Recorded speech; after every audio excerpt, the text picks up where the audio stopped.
Sonhava com o novo Senado em 2026, pode tirar o seu cavalinho da chuva, porque Valdemar da Costa Neto está isolando simplesmente todos os candidatos bolsonaristas. Como eu sempre digo, Jair Bolsonaro é refém do Centrão, do Judiciário e do regime. Todas as orientações que Bolsonaro deixou para Valdemar da Costa Neto em acordos passados, Valdemar da Costa Neto está fazendo o favor de quebrar, pelo menos no que tange aos candidatos do Senado. E eu acho que ele só não faz contra Flávio, que aí ia dar muito na cara, mas ele ainda tem a ilusão de que ele vai continuar fazendo isso e que ninguém vai falar nada. Não no nosso turno. E vocês acreditam que foi só alguém peitar o menino Nicolas que o Pablo Marçal já apareceu na entrevista no programa do Cláudio Dantas? Todo trabalhado no sofisma e no engano, e eu vou mostrar para você que a fala, tanto de Nicolas quanto de Pablo, os condenam.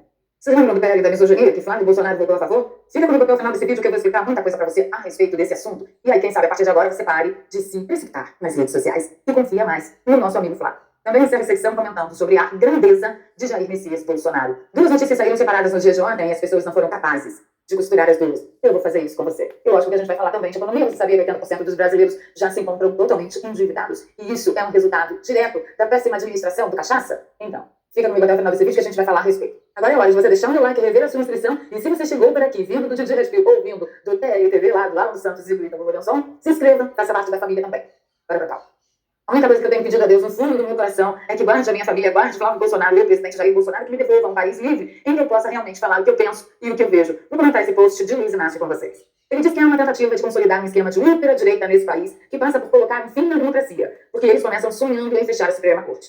Aqui eu paro pra dizer pra vocês, nossa, mas eu podia pegar um monte de vídeo de mostrar um monte de petista que já pediu o fechamento da Suprema Corte? Poderia, mas o recado aqui pra você é outro. Ele continua. Eles continuam falando que a urna eletrônica permitiu que houvesse as coisinhas, continuam desacreditando em tudo que é instituição que garanta o funcionamento da democracia, então essa eleição certamente será uma eleição que terá como ponto alto a defesa da democracia. Isso aqui foi um teste para mover as águas, isso aqui é Sidônio desesperado com os números de Flávio Bolsonaro e não ter absolutamente nada para falar de Luiz Inácio. Por quê? Sidônio vai falar o quê? Da economia? É uma tragédia, já vou mostrar para vocês. Vai falar da saúde? A fila do SUS está triplicada. Vai falar da segurança pública? Não dá. Ontem vocês viram as toneladas da erva do Cramunhão que foi encontrado lá na Maré, que, olha, nem foi nos prédios, edifícios luxuosos da Faria Lima. Foi lá na Maré mesmo, onde a gente tem em dizer que é lá que tem que ter operação, porque é lá que está o gerador de bufunfa da facção criminosa. Mas, enfim, pode falar de segurança? Não pode. Pode falar de educação?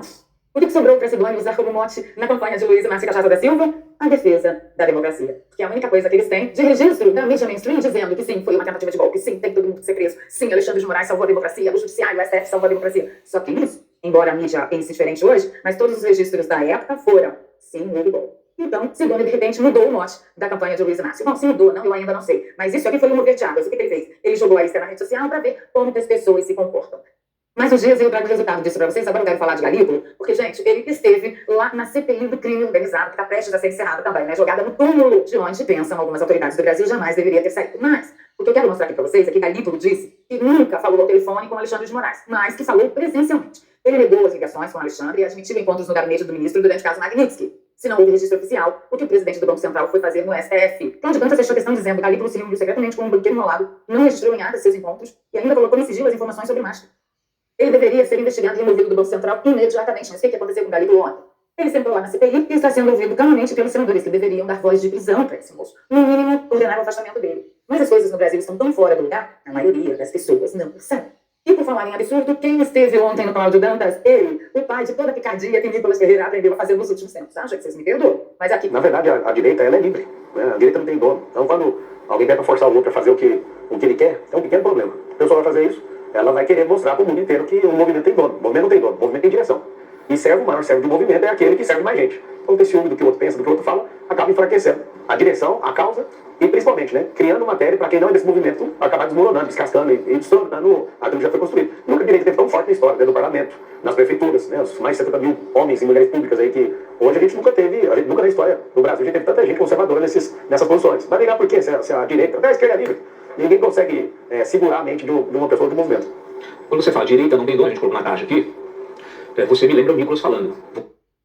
Pois é, quando ele fala que a direita não tem dono, lembra Nicolas falando. Mas eu vou mostrar pra você, será que o Marçal acredita mesmo nisso? Que direita não tem dono, tem só líder, tem só liderança? Eu pretendo mostrar pra você o quanto Marçal respeita lideranças da direita. Ele se diz de direita, se apresenta de direita. Mas o ponto alto realmente do comentário foi quando o Cláudio Dantas disse, cara, você tá parecendo o Nicolas. É lógico que ele tá parecendo o Nicolas. Na verdade, é o Nicolas que tá parecendo o Marçal.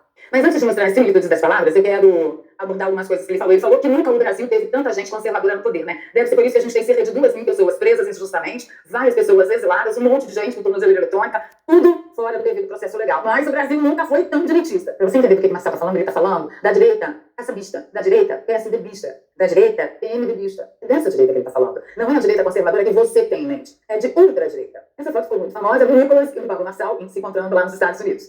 E aqui nós temos Pablo Marçal na posse de Alexandre de Moraes. E ele ainda disse, abro aspas, renovei minha confiança na democracia. Fecho aspas. Quando foi isso? Foi no dia 17 de agosto de 2022. O ministro Alexandre de Moraes já tinha feito tudo quanto é atrocidade com Jair Bolsonaro, com Alan dos Santos, com Carlos Bolsonaro, com Eduardo Bolsonaro, com toda a família Bolsonaro e com muitos influencers de direita. Alexandre de Moraes já tinha colocado todo mundo da direita, de maior relevância na direita, no cabresto. Como que você interpreta uma foto dessa e uma fala dessa? Peraí, que fica pior. Presta atenção agora no que ele vai falar a respeito do futuro do Brasil, a respeito de cargo de confiança e cargo majoritário. Olha só o que ele defende para Nicolas Ferreira. Mas quem seria o meu quadro? Nicolas? Quem que você acha que... Nicolas não tem idade. Nicolas é um cara que se de comando idade. Se ele assumir o protagonismo dele, dificilmente esse projeto do Nicolas presidente vai sair. Fala a mesma coisa do Nicolas, gosto demais do Nicolas. Tem que ter poder de comando, tem que assumir o protagonismo dele, porque ele refém do Bolsonaro. Então ele conseguiu defender na mesma frase que Nicolas assuma uma postura de comando, uma posição de comando, para que não fique todo mundo, junto com todo mundo, refém. De quem? De Bolsonaro, que é o líder. Então sim, o Pablo Marçal defende uma liderança. Qualquer liderança que não seja a liderança de Jair Bolsonaro. Por quê? Obedecer à liderança de Nicolas é porque Nicolas assumiu uma posição de comando. Agora, obedecer à liderança de Jair Bolsonaro é se manter refém. Vocês conseguem entender? Deixa nos comentários para mim. Flávio Bolsonaro esteve lá no PL para lançar o candidato ao Senado de Minas Gerais e foi essa gracinha. Obviamente, todas as nossas candidaturas aqui, Flávio, vai te servir, né? Para você realmente derrotar o PT, porque ninguém mais aguenta o Lula, ninguém aguenta mais a esquerda. Minas tem uma diferença, né, na eleição do seu país, apenas 50 mil votos. Ou seja, cada voto agora importa. Então, a maneira como cada um aqui faz campanha, né? Eu digo que nós somos o mesmo time, com posições diferentes, mas contra o mesmo inimigo, né? O objetivo é só vencer, porque o Brasil, de fato, está em jogo. Então, fazer uma campanha aí, uma pré-campanha, né, inteligente, que alcance outras pessoas, que são as pessoas que, no fim das contas, acabam decidindo esse jogo. Certamente a pré-campanha de Flávio Bolsonaro seria muito melhor se o Nicolas já tivesse feito muitos reposts de Flávio Bolsonaro, quanto dos apoiadores de Flávio Bolsonaro. Olha, como nós gostaríamos de sermos repostados por um perfil de tamanho engajamento, como é o do Nicolas Ferreira, para a gente também ter engajamento que nem ele faz com uma turminha que desce a porrada na família Bolsonaro. Não é? Pois é. Isso aí faz parte do protocolo. Não dá para falar a verdade ainda. E aí Flávio Bolsonaro colocou o dedo na ferida em relação aos presos do 8 de janeiro e já deu o aviso que é mais que suficiente para todo mundo. Olha só. Pessoal, a gente está aqui nessa missão, a gente está aqui nessa missão do Brasil, e a gente sabe que a possibilidade de crescer o nosso povo, para corrigir, abraçar a questão, a gente precisa combater a violência, verdade, frente do secretário de Estado, mas precisa vencer, e não tem dúvida, mas vamos honrar todas essas pessoas que foram perseguidas no nosso Brasil, porque não tem absolutamente nenhum, e foram vítimas de maneira nefasta, muitos familiares, muitos todos que estão aqui, e também o presidente Bolsonaro. Se Deus quiser, todos nos unirão, mas a gente já foram perseguidas no nosso Brasil, então não tem absolutamente nenhum, e foram vítimas de maneira nefasta, muitos familiares, muitos todos que estão aqui, e também o presidente Bolsonaro. Se Deus quiser, todos nos unirão, mas a gente já Pergunto, será que Pablo Marçal está preocupado com os presos de 8 de janeiro? Depois de ter ido à cerimônia de posse do presidente do STF, Alexandre de Moraes, eu duvido, Frasco, que Pablo Marçal tenha culhão de vir a público para falar alguma coisa a esse respeito. Tá confortável? Pega uma água, pega um café, põe os pezinhos para cima que eu vou mostrar para você a situação e a reação grandiosa de Jair Bolsonaro no meio desse furdúncio que são esses assuntos nada ortodoxos dessa república. Cláudio Dantas postou o seguinte ontem. Eu vou contar uma coisa para vocês. A candidatura de Flávio só existe por causa de Eduardo Bolsonaro.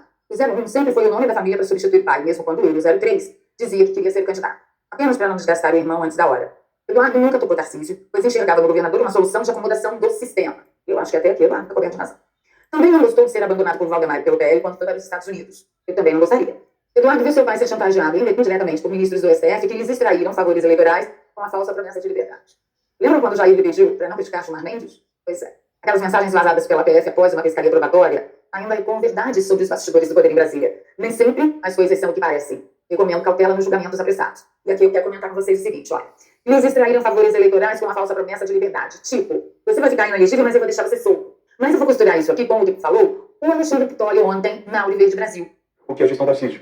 Não tem apoio, tinha um projeto para a presidência da República, estava certo ser presidente, estava certo com o Kassab, estava certo com o Moraes, estava tudo certo para ser o presidente da República com Michele de vice. E nesse caso eu preciso respeitar a dona Michele porque Michele de vice tinha um acordo para a libertação do presidente Bolsonaro. Esse acordo, eu participei de uma conversa que falava desse acordo. A gente lança Tarcísio presidente, Michele de vice, solta Bolsonaro, está tudo certo. Por isso que Michele, entendo que dona Michele tem muita dificuldade ainda de assumir a candidatura do Flávio, pela esperança de ver um marido livre, mas Tarcísio não fez absolutamente nada com a infinita maioria dos prefeitos aqui, se você perguntar, ele volta.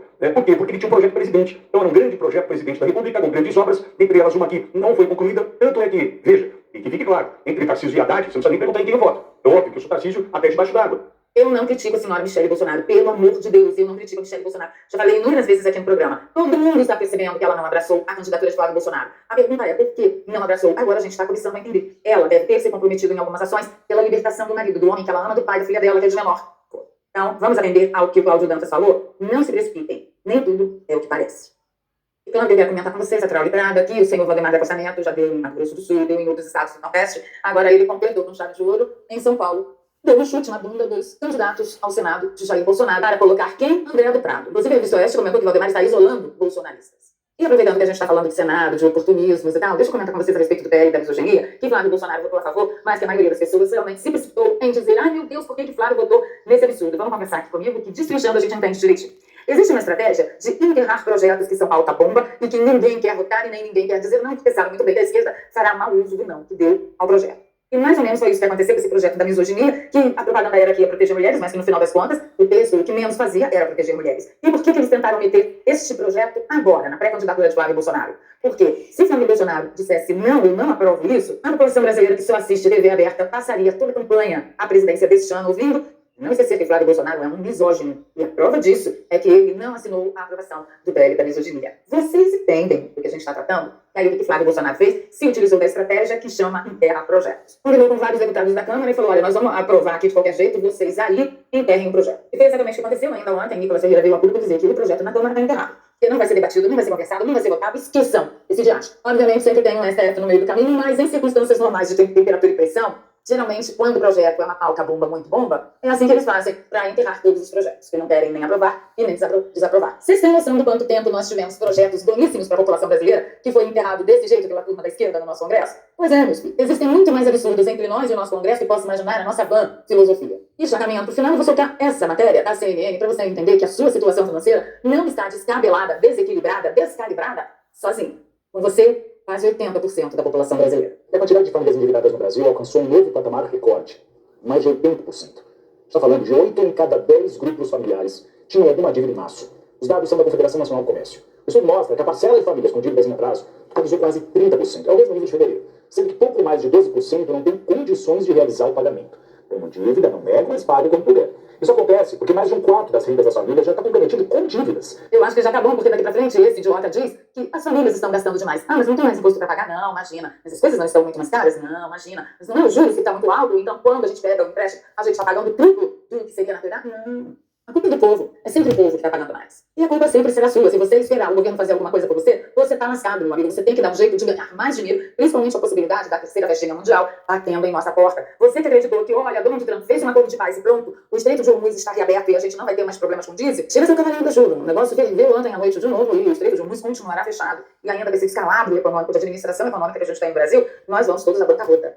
Você tem que arrumar um jeito de fazer mais dinheiro. E a forma mais econômica e mais confortável de você tentar um novo negócio é aprender a ganhar dinheiro pela internet, que virou praticamente um item de sobrevivência. Então, se você for ficar aqui no Brasil, quanto se você for sair do Brasil, caso meu amigo Flávio não vá parar na presidência, você vai precisar aprender